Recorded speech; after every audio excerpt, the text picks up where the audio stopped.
Bienvenidos, queridos amigos, a una nueva edición de este programa que se llama Marcando el Norte. Profesor Bárcena, bienvenido. Marcando el Norte, o sea, sur, este, oeste, pero todo así en horizontal, pero norte no va así, sino hacia arriba. Bueno, el profesor Bárcena, ya le conocen ustedes muchos. Si alguno se incorpora nueva, le diré que es profesor de la Universidad CEU San Pablo y que hemos empezado a desarrollar un programa sobre masonería. Yo le agradecería, nos quedamos en los problemas, pero yo, por si alguien se incorpora hoy, o por si alguno de los que vieron el programa anterior es olvidadizo, un pequeño resumen, breve, para seguir adelante, un pequeño resumen de lo que dijimos en el programa anterior. Pues en el anterior hablábamos de que precisamente a la hora de escribir mi libro sobre el tema, Iglesia y Masonería, las dos ciudades, pues me dediqué en la parte primera, el primer capítulo está, a hablar de la religión y la masonería. Y lo primero que quería dejar claro es que parece algo muy simple porque la masonería supuestamente acepta cualquier religión. En principio la masonería regular, la más antigua, la inglesa, exigía una creencia religiosa. Luego no todas las obediencias ni mucho menos lo hacen, pero cuando se fundó es cierto. Y parece ya que con esto estaba resuelta la cuestión. Bueno, el que crea en algo puede entrar y el que no crea, pues no, en principio. Pero es bastante más complicado. Y para eso hay que ir a los documentos propios, como son las constituciones de Anderson, el primer reglamento masónico de 1723, donde, aparte de hablar de que no se aceptan ateos, estúpidos ateos, desarrolla una parte histórica de la masonería que es pura gnosis, es decir, la creencia en que hay un conocimiento salvífico oculto al común de los mortales que se transmite a través de grupos de iniciados que han tenido ese privilegio de acceder a ese conocimiento que te convierte en un ser absolutamente autónomo. Por eso decía que la gnosis masónica es antropocéntrica. Ya. El hombre es el centro de todo. Ahí nos quedamos. Bueno, al final del programa hablábamos ya del Gadu. Sí, esto es. Y le digo, porque como va a salir, bueno, para que la gente no piensa que tenemos aquí un pedal de mucho cuidado. Gadu, ¿qué es eso? Gadu. El gran arquitecto del universo. Gadu son las iniciales de gran arquitecto del universo. Que es un concepto que todos los masones reconocen como la, digamos, suprema divinidad. Sí. Concepto en el que caben, teóricamente, cualquier dios. Uh-huh. No el de la revelación nunca, porque claro, como digas que ese dios tiene atributos, es providente, etcétera, etcétera, ya vamos mal. Desde luego no es el de la revelación, muchísimo menos es el del Evangelio. En las constituciones de Anderson no se menciona a Cristo, aunque hacen un popurrí del Antiguo Testamento tomando elementos de él para justificar cómo les llega a ellos ese conocimiento oculto, cambian personajes de atributos, etcétera, pero ahí está, y nadie lo ha discutido hasta hoy. Sigue siendo un texto inatacable. Y el Gadu puede ser, como digo, el gran arquitecto puede ser cualquier divinidad. Por eso decían ellos que solo profesan lo común a todas las religiones, si es que tal cosa existiera. Ese gran arquitecto, pues como digo, puede ser cualquier divinidad, pero está claro que en la masonería desde muy pronto ha habido un culto a Lucifer, y ellos diferencian muy bien. Ahí es donde nos habíamos quedado. Y como poco, si no hubiera culto, que lo hay, se le considera hay culto. No siga usted. Si no hubiera culto, que lo hay. ¿Eso qué es? ¿Qué me está queriendo usted decir? Déjeme acabar. Si no lo hubiera, como poco se le considera el portador de la luz. Es decir, que la luz que te van a proporcionar en ese proceso iniciático, en buena medida la trae él. Él es el portador de la luz. Por tanto, no es Satanás, lo quieren diferenciar como otra criatura, digamos, o una entidad diferente a Satanás, que es el que trae la luz. Pero luego las contradicciones en las que incurren son tan claras que al final queda patente que claro que es Satanás, es el Lucifer, que supuestamente no. Lucifer en la masonería es algo así como el símbolo de que el que se rebela contra la opresión, contra el poder constituido, una especie de Prometeo, podríamos decir, que se rebela contra la imposición divina, Sería, por tanto, un sinónimo de libertad.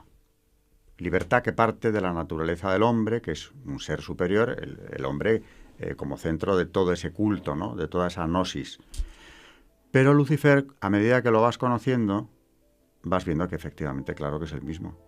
Por ejemplo, al portador de la luz le cantan, hay himnos enteros al portador de la luz. Por ejemplo, un masón, uno de los personajes más importantes de la masonería americana del siglo XIX, Albert Pike, en su libro Morals and Dogma, Moral y Dogma, ahí habla de Lucifer como el príncipe de la mañana, el que trae la luz al ser humano. El lucero de la mañana, ¿no? El príncipe de la luz. Sí, sí. Es el portador de la luz. En definitiva, es el que ilumina al hombre. Y eso, sin ningún recato, lo dicen así. Lucifer, con el nombre, con todas las letras, ¿no? Luego ya, en algunos rituales masónicos yo me encontraba un culto a este personaje al que a veces no le llaman Lucifer, sino que han adoptado algo que evidentemente es lo mismo, y lo mismo que Satanás, que es Baphomet. El Baphomet de los templarios, si es que los templarios tuvieron tal cosa, cuyo diseño, que es del siglo XIX, ese Baphomet, cualquiera que lo vea reconoce inmediatamente al demonio, porque en cualquier cultura occidental Sí, sí. se le reconoce perfectamente, es una representación típicamente diabólica, ese ser con cabeza de macho cabrío, grandes cuernos, unas alas de murciélago, se le suele representar, o si no, por lo menos alas, patas también de macho cabrío, tiene los dos sexos, es andrógino. Bueno, ese es Baphomet al que, por increíble que parezca, se le rinden cultos en algunos grados masónicos. Luego, si tenemos tiempo, vamos a descender a cosas mucho más concretas, ¿no? Tendremos. Pero yo reconozco que cuando leía, y lo digo en mi libro, estos rituales publicados por algunos de los expertos en masonería, francamente, no me lo acababa de creer. Pensaba, con todo el respeto que me merecen estos señores, a lo mejor me están hablando de unos rituales que quizá alguna secta muy marginal dentro de la masonería realizaba en otros tiempos. No me parecía imposible que hoy en día se hiciese, pero tuve la constatación de que sí se hace, porque confirmando lo dicho por los especialistas, ¿no? En 2014, en el Club Financiero de Madrid, una institución o una fundación llamada Foro de Madrid, que utiliza ese local, el del Club Financiero, pues me organizaron un encuentro sin yo saberlo con alguien que había sido gran maestro de la Gran Logia y del Gran Oriente de España. O sea, el soberano de la masonería española durante un tiempo, que era Tom Sarobe. Era un debate, yo llevé mis condenas pontificias, porque ya estaba trabajando mucho la doctrina de la Iglesia en relación con masonería, pero al salir de casa mi mujer me dijo, llévate la documentación que das en los seminarios, porque yo he hecho 3 seminarios de esto. Y dije, no, si esto va a ser muy entre amigos, muy poca gente. Bueno, llévatelas. De poca gente nada, eran 80 personas allí sentadas, porque el formato era, había un almuerzo, luego una conferencia y el coloquio posterior. Y nada más entrar se me presenta Tom Sarobe, que yo no sabía ni qué iba a estar, ni quién era siquiera en aquel momento, y me dice que no le gusta nada esta convocatoria y que espera que ya podamos hablar más adelante. Interprétalo como quieras, pero el hecho es que yo leí las condenas que yo tengo, los párrafos de algunas condenas que tengo muy elegidos, porque creo que son muy claros, y una señora que estaba allí entre el público, directora de la Universitas Señoribus, donde doy clase yo y donde había impartido los seminarios de masonería, María García Carrillo, levantó la mano y me dijo, léanos, por favor, un ritual de iniciación en uno de los grados que leyó usted en la universidad, que era muy impresionante. Y lo leí. ¿Lo tiene? Lo tengo. Lea. Lo tengo porque está en el Lea. Claro. Esto está publicado por uno de los expertos, don Manuel Guerra, donde nos cuenta qué tiene que hacer el que se inicia en el grado 29 del rito escocés antiguo y aceptado, que es uno de los ritos mayoritarios, por cierto. El Baphomet, este ser que acabo de describir, dios andrógino, penetra en el templo de la logia, la zona reservada, llevado por el vigilante primero y por el segundo, o sea, las dos autoridades máximas en la logia después del venerable maestro. Lo llevan ellos. Es paseado en forma circular por la logia siguiendo las agujas del reloj. A su paso se le rinde veneración, genuflexión de la pierna izquierda. Todo está bien tasado. Sigue contando el experto que luego Baphomet queda en el centro de la logia, mirando hacia el oriente, y hasta allí es conducido el candidato con los ojos vendados. Cuando está frente a él se le quita la venda, de modo que en ese momento ya sabe que su recorrido iniciático le ha llevado hasta ese punto, ¿no? Y se encuentra cara a cara con esta representación del portador de la luz, o de Lucifer, o de Satanás, vamos a ser claros, para continuar el ritual. Y es ahora cuando debe escoger entre la cruz cristiana, símbolo de muerte y destrucción, según las palabras rituales, y la luz de la luz y la vida, o sea, la luz y la de la luz y la vida, la cruz de la luz y la vida. ¿Y la otra? La otra es la cristiana, el crucifijo. ¿Qué es signo? Que es signo de muerte y destrucción. Tiene que elegir una u otra. Es decir, aquí están las dos ciudades mirándose cara a cara, ¿no? Clarísimo. Una u otra. El crucifijo o la otra cruz, que es la de luz y vida. Luz y vida. Esta es una cruz en forma de X asociada a Baphomet, que es el dios de la luz. La elección del candidato se manifiesta pisando el crucifijo, o sea, la cruz de la destrucción, claro. Lo tiene que pisar, primero lo ha tirado al suelo y luego lo pisa con el pie izquierdo en primer lugar y el derecho después, en este orden. Y a continuación, cuando ya ha pisado el crucifijo, tiene que decir, con los brazos en forma de X, la cruz de la luz de Lucifer, cruzados los brazos en forma de X sobre el pecho, que se consagra realmente a esa otra cruz. Y claro, yo esto, comentándolo con un seminarista el año pasado, hablando precisamente de estos rituales, me decía él, eso es una consagración al demonio. Claro. Lo que me estás contando ahora mismo es una consagración al demonio. Por eso me pregunto yo retóricamente, y no tan retóricamente, me pregunto de verdad, ¿sabrán o serán conscientes quienes realizan esto, que se están consagrando al demonio? Luego, si quiere, hablaremos de la relativización del demonio, y de su presencia en la vida actual. Pero es que no he acabado con los rituales. Muy similar a este que acabo de describir es el de la iniciación en el grado de caballero masón sexto de la Orden Illuminati. Esto es igual o más fuerte. Se coloca el candidato de pie tras el altar, que está cubierto con el paño negro, velas rojas encima e incienso encendido. El mayete, la cruz. El mayete es el mazo con el que se van cambiando los tiempos, o sea, se van marcando algunas ceremonias masónicas. Con los brazos hacia el cielo en forma de V, exclama, a la gloria del gran arquitecto del universo, Baphomet. No lo digo yo, lo dicen ellos. Luego, en este grado, desde luego, le están llamando al el gran arquitecto del universo, lo identifican ellos abiertamente con Baphomet. No es una interpretación propia, ¿no? Y también de los superiores desconocidos y de la Orden Illuminati. El ritual sigue exponiendo la ceremonia, es lo siguiente. Baje las manos, coja la cruz cristiana, el crucifijo, tírelo al suelo delante del altar, cruce los brazos, el derecho sobre el izquierdo, en el pecho en forma de X, con el mayete en la mano derecha, y exclame, que esta cruz, como símbolo de la muerte y de la destrucción, desaparezca del mundo, que la luz de Baphomet la suplante.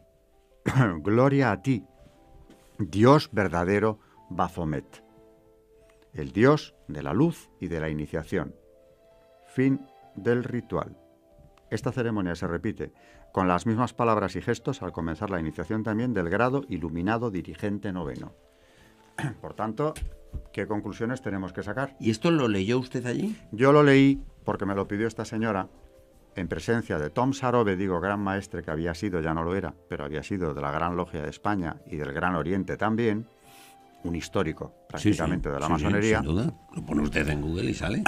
Y yo, mientras lo leía, pensaba, esto sí que es una situación muy violenta, porque le estoy leyendo a este señor algo que en público, al menos hace un tiempo, hubiera causado una reacción de mucho rechazo entre la mayor parte de asistentes, ¿no? Hoy en día ya he visto yo que lo del demonio no causa tanto rechazo porque está muy presente. Pero aún así, hubo gente que se quedó bastante helada. Y cuando acabé de hablar, todo el mundo naturalmente le miraba a él. ¿Qué va a hacer ahora? Ahora que conteste. Ya había contestado bastante, había discutido mucho de lo que yo dije, había dicho que la masonería era, eso siempre lo dicen, ¿no? Quien trajo la libertad, la democracia. Me dijo textualmente, si un rey se ha sentado a la mesa con uno de sus vasallos, ha sido gracias a la masonería. Es decir, es la libertad, la igualdad, la fraternidad, el lema masónico de la Revolución Francesa, ¿no? Pero después de haber estado, pues, locuaz, ¿no?, en las intervenciones anteriores, después de oír este ritual, bueno, todos estos, que son 3 los que he leído, ¿no?, o el mismo casi, aplicado a 3 grados, Tom Sarobe no dijo, ni esta boca es mía. Pasaba el ¿No tiempo, le desmintió a usted? no dijo nada. Permanecía mirándome fijamente, petrificado, y no dijo nada, ni bueno, ni malo, ni regular. No contestó. Y claro, en ese momento, no digo ya los 80 que estábamos allí, pero yo, que tenía esas dudas que he manifestado ahora, ¿no?, en relación con que estos rituales estuvieran en vigor, dejé de tener dudas. Ya no habló más ese día, este señor. Y luego venía el turno de preguntas, donde ya gente se animó a opinar sobre el tema, y al acabar aquello se me acercó. Yo pensé que venía a decirme algo, pero tampoco lo hizo. No me dijo absolutamente nada. Yo le di la mano y me despedí y me fui. Pero Tom Sarobe no contestó a esto. ¿No le dijo, es usted un mentiroso, se lo está inventando? Nada. Y tengo muchos testigos, 80 personas, de las que yo podría incluso citar a varias, ¿no? Mi mujer estaba en la mesa de Tom Sarobe, sentada, por cierto, ese día. María García Carrillo, que fue la que me había pedido que leyera esto, Sí. A la salida me explicó. Claro, es que si tú solo lees las condenas pontificias, puede parecer que es que los papas han tenido una fijación Sí, en contra de sí, esta gente, sí, y que han ido a por ellos sistemáticamente de una forma arbitraria o por ignorancia, ¿no?, por desconocimiento de lo que es la masonería. Ahora bien, todo el que asiste a un seminario, cuando yo le leo esto, comprende que esto esté condenado. Porque aquí las dos ciudades, como digo, se enfrentan en un momento clarísimamente. de una visibilidad La cruz de muerte y y destrucción. destrucción. Esa es la Písela cruz. usted.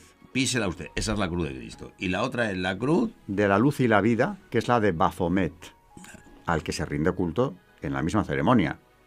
Luego, ¿de qué estamos hablando?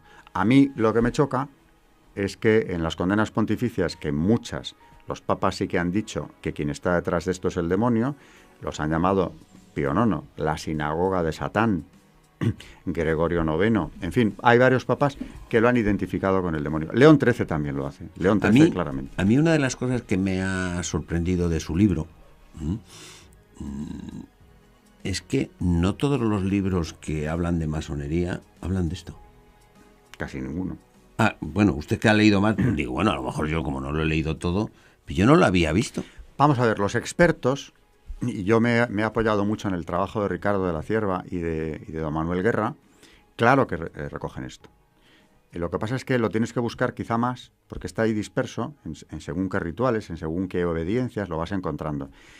Pero yo desde hace muchos años pensé, es que este tema es central. No puede estar contenido en una obra como algo más. Nota a pie de página, ¿no? O no, porque don Manuel lo desarrolla muy bien y lo explica. Yo creo que estas citas no, pero son de él, en su libro está centrado. Pero es que esto es el meollo. El meollo de la cuestión. Y decía antes que los papas, hablando de que estos son los hijos del demonio, son los servidores del demonio, lo han dicho, en el 20 ya no, porque ese lenguaje la Iglesia lo fue abandonando. Debo decir que en algunos momentos con grave perjuicio de algunas almas, porque para mí la encíclica de León XIII, he visto resultados en estudiantes que han trabajado en ella conmigo. Esa encíclica les ha llegado al fondo, sobre todo la introducción, donde habla de las dos ciudades. Yo tengo la experiencia... ¿Usted se ha encontrado con alumnos y con gente? Me he encontrado yo he aprendido de los alumnos alguna vez cosas tan interesantes como, por ejemplo, uno de ellos que estaba a punto de entrar, tenía presiones familiares y estuvo a punto, ¿no? Cuando leyó Humanum Genus, un trabajo que tenía que hacer en clase y lo comentaba conmigo, me dijo, y lo cuento en el libro, pero yo sé quién soy. Él había ido a un colegio religioso, tenía una fe, yo creo que bastante sólida. No puedo yo seguir siendo quien soy. Y me dio a entender la palabra, no utilizó esa, utilizarles, o sea, para lo que a mí me convenga, ¿no? Le dije, no. Y me dijo... O sea, él quería hacer compatible... O sea, yo puedo seguir siendo quien soy. Católico. Aunque me meta allí, ¿no? O sea, yo tengo la cruz cristiana la tengo asumidísima y la venero. Y ahora quiero el aspa. Pero, claro, yo no sé si él sabía tanto como todo esto, pero en definitiva sí que yo le había dejado muy claro que era incompatible. Y me dijo si no podría hacer eso, las dos cosas, la doble pertenencia, ¿no? Claro, claro. Y dije no. Y él solo se contestaba, porque lo había pensado muy bien. Decía, claro, me pedirán cosas. Digo, hombre, tendrá usted unas estrategias ahí dentro que claro que hay que seguirlas. Digo, pero sobre todo, en el lenguaje de León XIII, estará usted en el bando del demonio. Y él acabó la frase, él dijo ya, las dos ciudades. Ya.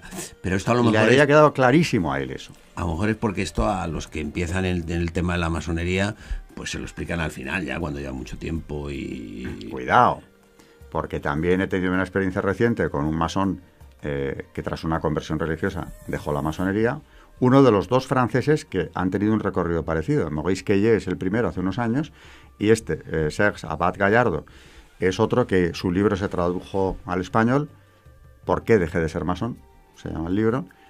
Me lo presentaron en Madrid, su editor de la versión española, y en la comida, antes de sentarnos, le dije, vamos a ver, al grano, ¿en qué grado supiste que estabais adorando a Lucifer? Él se quedó un poco asombrado, pero de repente lo pensó y dijo, bueno, yo en el primero. O sea, al principio. Al entrar. Al entrar. Claro que siempre camuflado, porque no me explicó el ritual, pero sí que la adoraban y le preguntó al maestro de la logia, ¿por qué hacemos esto? Extrañado, porque es chocante, claro, ¿no? Claro. Y le dijo el maestro, no te preocupes, es una vez al año y es algo simbólico. Y no lo quiso pensar más. Este hombre ahora inició un recorrido a partir de ahí, y yo creo que yo le destapé un poco lo que había. De hecho, me pidió después rituales de connotación luciferina, porque le habían invitado a un seminario en Polonia para que hablase a los futuros exorcistas de la conexión entre el demonio y la masonería, que algunos exorcistas españoles me han confirmado por su experiencia. Le mandé la documentación y al cabo de unos meses sé de él porque me pone un correo donde me manda la portada del nuevo libro que ha sacado el mes pasado en Francia, cuyo título lo dice todo. Serví a Satanás, a Lucifer, serví a Lucifer sin saberlo. Y todo el libro es describir en rituales y simbología toda la connotación luciferina que tenía su logia. Por tanto, tiene un valor enorme ese testimonio, porque este señor ha estado 14 años ahí dentro. No es un experto, es un masón arrepentido, es otra cosa. Y que titule su libro de esa manera, la portada hay que verla, ¿eh?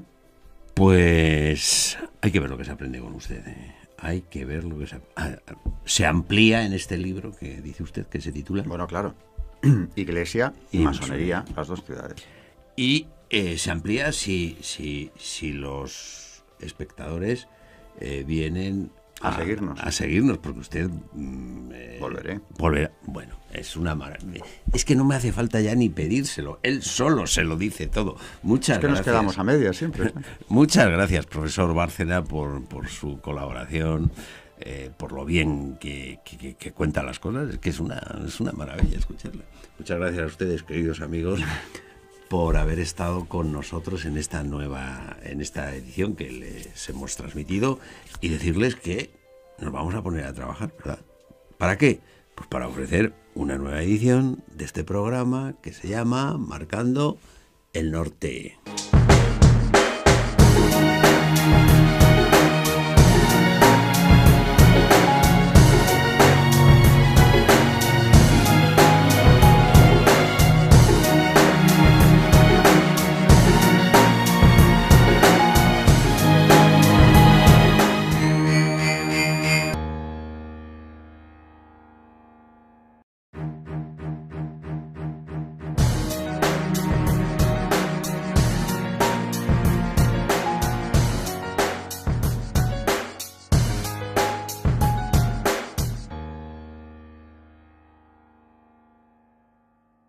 Bienvenidos, queridos amigos, a una nueva edición de este programa que se llama Marcando el Norte.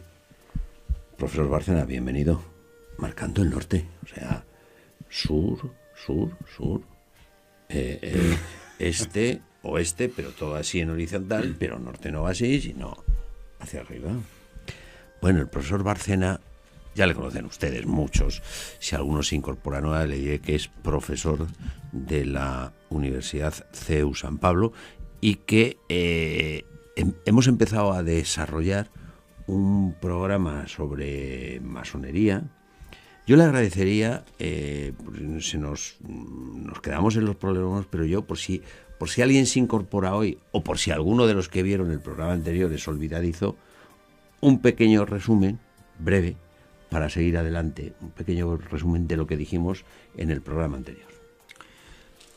Pues en el anterior hablábamos de que precisamente a la hora de escribir mi libro sobre el tema, Iglesia y masonería, las dos ciudades, pues me dediqué en principio.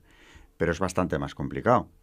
Y para eso hay que ir a los documentos propios, como son las constituciones de Anderson, el primer reglamento masónico de 1723, donde, aparte de hablar de que no se aceptan ateos, estúpidos ateos, desarrolla una parte histórica de la masonería que es pura gnosis, es decir, la creencia en que hay un conocimiento salvífico oculto al común de los mortales que se transmite a través de grupos de iniciados. En la parte primera, en el primer capítulo está, hablar de la religión y la masonería. Y lo primero que quería dejar claro es que parece algo muy simple porque la masonería supuestamente acepta cualquier religión. En principio la masonería regular, la más antigua, la inglesa, exigía una creencia religiosa. Luego no todas las obediencias, ni mucho menos lo hacen, pero cuando se fundó es cierto. Y parece ya que con esto estaba resuelta la cuestión. Bueno, el que crea en algo puede entrar y el que no crea, pues no.